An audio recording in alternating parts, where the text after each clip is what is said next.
ছিল হাওড়া কোর্টে বাইক রাখাকে কেন্দ্র করে আইনজীবীদের উপর পুলিশ লাঠিচার্জ করেছিল, আদালতের খুবই মারধর করেছিল। কি হয়েছিল একটু ঘটনাটা যদি বলেন। তারপরে তো আইনজীবীদের উপর অত্যাচার করার জন্য হাইকোর্টে অ্যাপ্লিকেশন মুভ করা হয় কন্টেম্পটের জন্য, এবং সেই কন্টেম্পটের রুল ইস্যু হয়।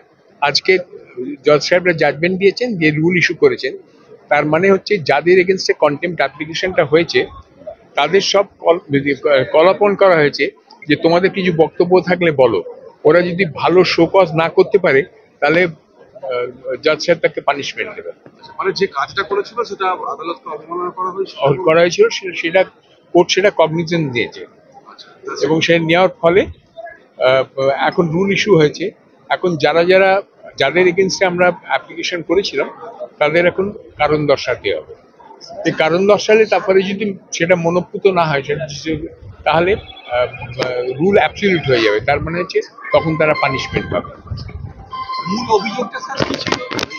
মূল অভিযোগ ছিল যে আইনজীবীদের কোর্টের মধ্যে ঢুকে আইনজীবীদের ওপর লাঠি চালনা এবং অত্যাচার করা, জজ সাহেবের কোর্টরুমের মধ্যে ঢুকে যাওয়া, সেখানে গিয়ে কোনো তার জজ সাহেবের পারমিশন না নিয়ে কোর্টের মধ্যে এগুলো সমস্ত, টিয়ার গ্যাস চালানো, ভাঙচুর করা, মোটরসাইকেল অনেকগুলো ছিল সেগুলোকে ভাঙা, এই সমস্তগুলো নিয়ে একটা কন্টেম্পট অ্যাপ্লিকেশন হয়েছিল পুলিশদের এগেনস্টে। তাতে সিনিয়র অফিসার পুলিশেরও অনেকে ইনভলভ ছিলেন,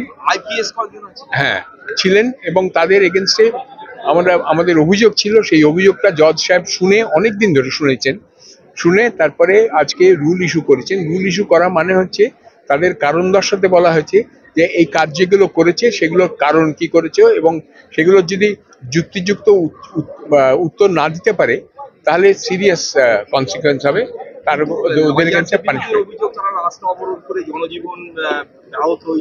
কবে লাঠিচার্জের ঘটনায় হয়েছিল কি মিউনিসিপ্যাল কর্পোরেশনের এমপ্লয়িরা এসে